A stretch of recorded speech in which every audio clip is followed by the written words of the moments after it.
Health workers in Gambia are going door to door. Their mission is to remove what is alleged to be deadly cough and cold syrups. And they've so far collected thousands of bottles. Dozens of children have died from kidney-related illnesses in the past few months. Their deaths have shocked and angered the tiny West African nation of 2.4 million. It is a very, very concerning moment, a very sad moment, a moment that we should have a national day of mourning, regardless of where you belong, regardless of who you are. This is all as a result of incompetence. This is all as a result of an administration that really does not just care about the welfare of its people. In Serekunda, Gambia's largest city, Aliyu Kajira is a father in mourning. So Mohammed was sick of a fever. That's how it starts. Then we went to the hospital.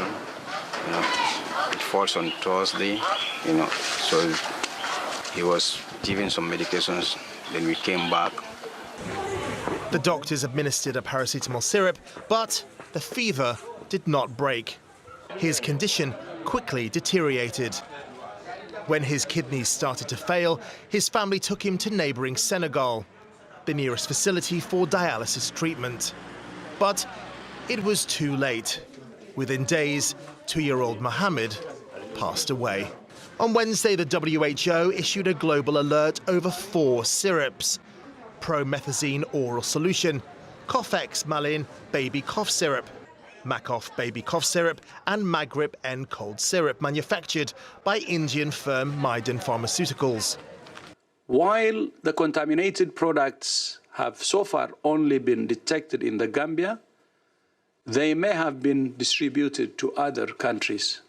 The company says it was licensed to export the medicine and confirmed that samples of its products are currently being analysed. Indian and Gambian authorities are also investigating. The Gambia's president, Adama Barrow, vows that no stone will be left unturned.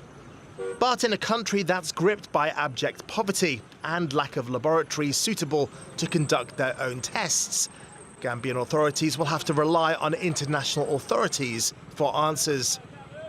The agonising wait for parents like Aliyu, desperate for answers, is far from over, and their patience is wearing thin.